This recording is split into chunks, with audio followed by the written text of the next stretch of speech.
Wisconsin drivers, you may not realize it, but your personal information could be up for sale. Yeah, the Department of Transportation and a News 3 investigation. Well, we tracked who is buying it and why. And News 3's Maria Guerrero found the only one in charge of protecting your information is you, Maria. And that is the key here, guys. This pertains to millions of Wisconsin drivers. And only News 3 finds there are laws, but almost no oversight to how your information is used.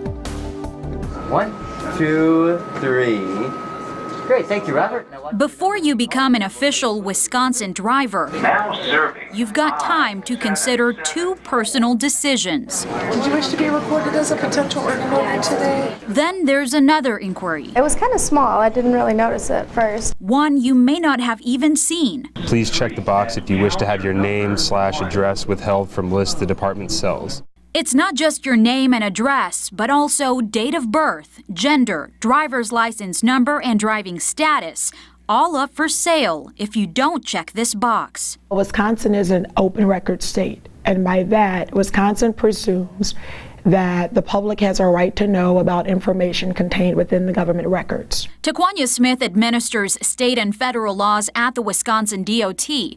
She says anyone can buy the driver record file. You can get information on 2.5 million drivers who haven't opted out.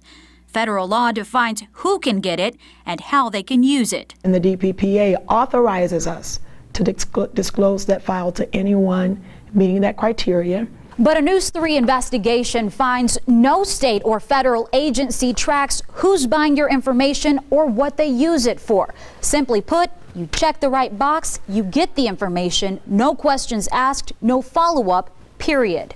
Our responsibility ends once a person or entity receives that driver record file. Federal law does not allow for the release of personal identifiers for surveys, marketing, or solicitation. Right. But this could very well be happening.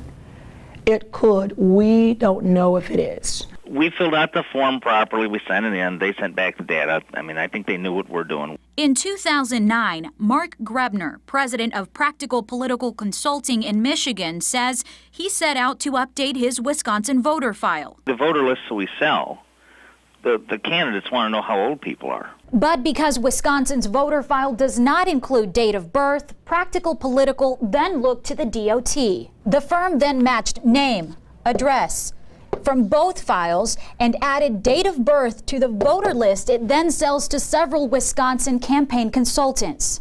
The firm's request form to the DOT says it's authorized for use in research activities as long as personal information is not published, redisclosed, or used to contact individuals. If you're mailing to voters, you don't just want to mail to everybody who's a voter.